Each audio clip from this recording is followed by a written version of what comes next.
Hello everybody, this is Anime, and welcome to my video review / comparison of the Razer DeathAdder V3 Pro compared to the Logitech G Pro X Superlight, as well as the Model O Pro from Glorious. So this review is I'm pretty much going to just talk through it and compare the three mice. And break it up into different parts. I'll talk about the build quality, then performance a little bit. I'm not that much of a serious gamer, so I can't really go into that very well. And then overall function, value, extra features of each one that I find noteworthy. So a little bit of history on my mouse usage. I haven't had a DeathAdder since the DeathAdder 2013, which I RMA'd and got a Chroma, and I have a video on that comparison way back when. Then I moved on from Razer mice to Logitech mice.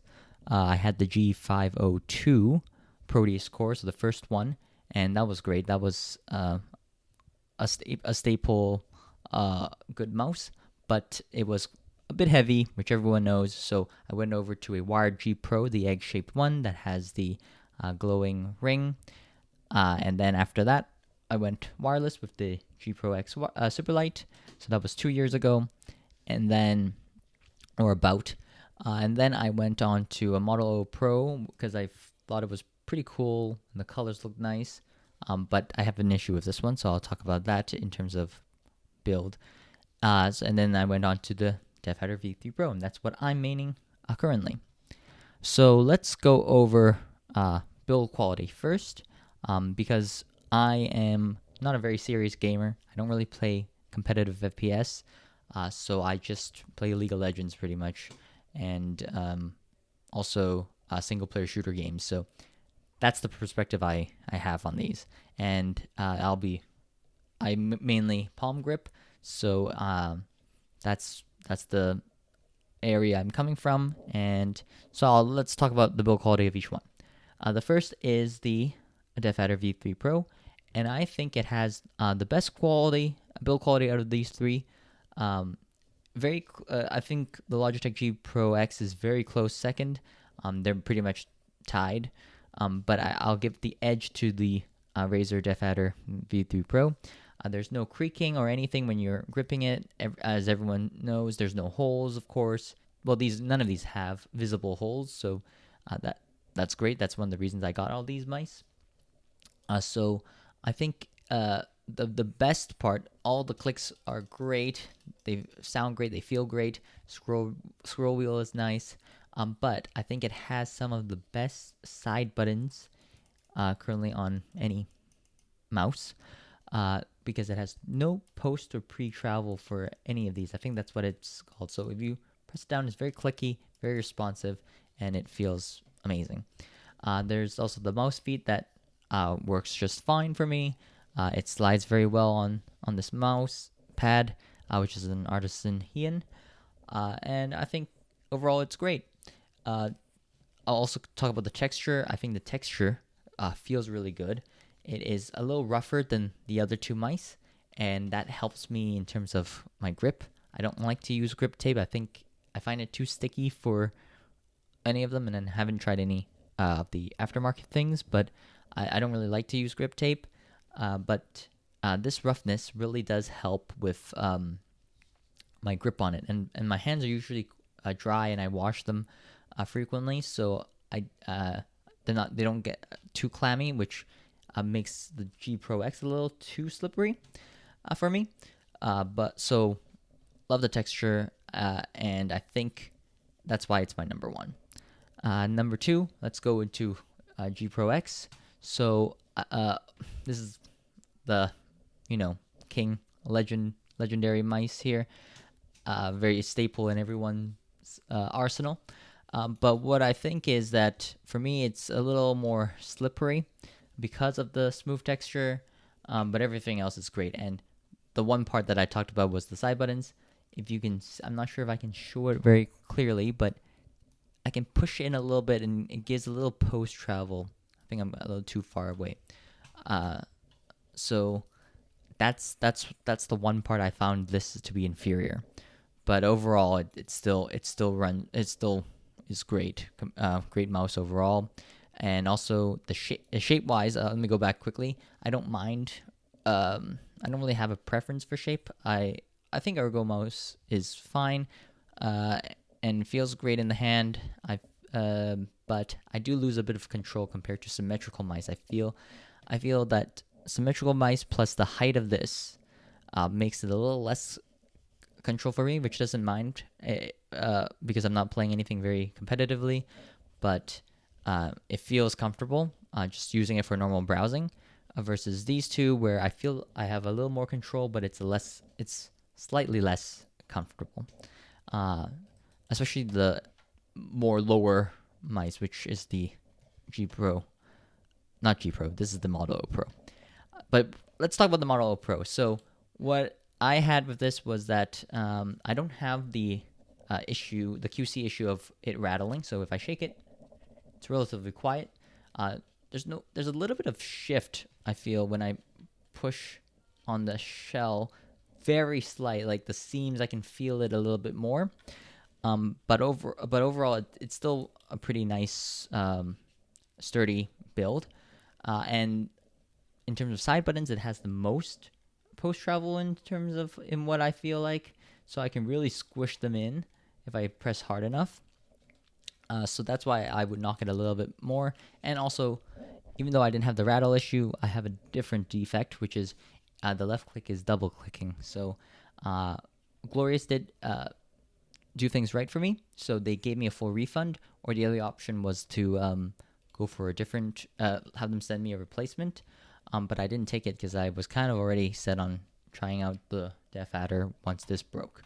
So they did give me a refund, but you can't really buy this mouse anymore because of how it's a crappy group buy. So I'll just let it rest and be in my collection. So that's overall build quality. In terms of performance, I find that they're all really good. I can't really tell. Again, I don't play competitively, so I'm not the right person to go talk about it. They all they all glide very smoothly, so all the feet are great. I think after 2 years of use, the G Pro X the feet has deteriorated. So I think if I were to keep using it, I would change out the skates a little bit. Have those I don't know if it's super glides or hyper glides or core pads, but so that might be what I would do if I were to continue using this. The glides on the skates on the DeathAdder are really smooth, so it glides really well. And I think the Glorious one has actually the thickest ones, and it glides very nicely as well. But also it's a bit lighter. It's 50 some odd grams versus 64. I think 63, 64 on the DeathAdder and 62, 63 on the G Pro. So that's kind of performance. I have no problems with any of them, but I don't play that seriously, so I can't really tell. There's probably a lot more other, a lot better YouTubers you can watch who talk about latency and all that jazz.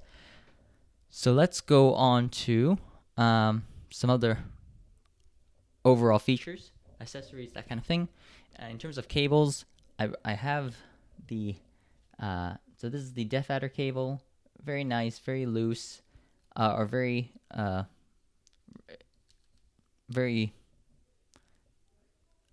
flexible. So it's almost like you don't have a cord when you're connected to it. Same with the Model O Pro. Comes one of their very flexible cables. I don't really like these prong thingies on USB-C cables from mice. Sure, it grips onto their connection really well, but it really makes it a one cable for the mouse. It just makes it a cable for the mouse and only that mouse. I can't use it anywhere else. I like the Razer one because it doesn't have any prongs. You can reverse it or whatever, and it's fine. The Logitech one also has the prongs and it's micro B, so I'm not even bother showing it. In terms of what other features are there, so I think the most feature packed in terms of extra features and such is the GPX Superlight, because of the cap part here. So if I can't, can I take it out with one hand? I can. So because of those metal contacts that are for the what is it? The power play mat. It has sort of kind of dock charging. So if you buy a third party dock with those magnetic contacts, you can just dock it on, and I have one that works really well. I'll link it in the description. You can just dock it on and it charges, and so you don't have to worry about it using a micro B connection. So that's why I barely use the cable at all when I was using it. And it also serves as storage for the receiver. It's the only mouse here with storage for the receiver, so again, bonus points for that. And I think that's the best part of the G Pro X in terms of, even though other things it's kind of being surpassed, that one part is still the best.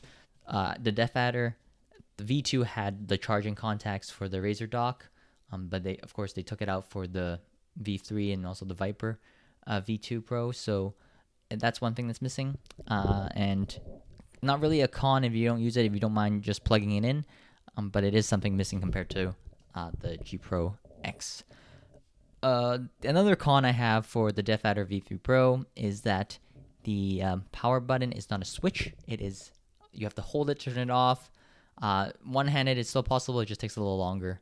Meanwhile, these two on the G Pro X, I'm gonna fix this. That's annoying. But on the G Pro X, it's such an easy and smooth switch. So we can turn it on in a snap, turn it off, put it down when you're done. The Model O Pro is also a switch, but it's a little bit harder. You can't just flick it. You actually have to put, for me, my fingernails in the little groove and flick it up to turn it off. Meanwhile, for this one, I can literally just flick it and it's on and off. So I love that. Because it's a switch, it's a button and not a switch, I pretty much don't turn off my DeathAdder. And I don't know if that affects battery life a lot, but it's still really good. In terms of battery life, I think they're all very good. I think they all rated around, I think this one's a little lower, maybe 60 hours, but don't quote me on that. But these two, I think 60, 70 hours, I think it's 70, 80 hours for the DeathAdder. And I think it's true because I get to 50% in about a week, a full week, 14 days, and I game for about I use it for about 6 to 7, 8 hours. So, but I don't like to charge my mice. When it's red, I go till 50, 40%, and I'll start charging it whenever I'm convenient. So, battery life, great for all of them, I feel. But the other issue I have with the DeathAdder V3 Pro is that it goes into a much deeper sleep, which is a good thing to conserve battery life, but I think it makes it feel less responsive when you walk out, when you're AFK and you come back. So for the G Pro X, if I come back and I move it instantly, I feel it has reconnected to the system, to the PC, and it works. For the DeathAdder V3 Pro, on occasion, I think it takes 1 to 2 seconds before, so I'll wiggle it a few more times, and then it'll come on, and I can use it again. So I think it does go into a deeper sleep mode, which makes it which is a little more of a downside compared to the G Pro X, but it's not a very big deal because usually I'm AFK for a while when that happens. So overall, I think the DeathAdder V3 Pro is a very good mouse, and I would recommend it to anyone who's looking for an ergo palm grip. For me, because I have smallish hands. If you have a larger hand, you probably could claw it. But overall, I do recommend it, and I think it's the #1 mice right now. The G Pro X, close second. Model O Pro, if it was available, it would be a good option, but I don't think it's that great of an option. In terms of value, I think the G Pro X might have a better value right now compared to the V3 because it's new and it hasn't gone on sale either Black Friday or Boxing Day, in terms of Canada at least. I don't know in the States if it has ever dropped in price yet, but it's $150 USD, I believe, which is like $190 Canadian. This one is I think it's $199 Canadian, which is also $150 US. But I think it goes on sale for about $120 US.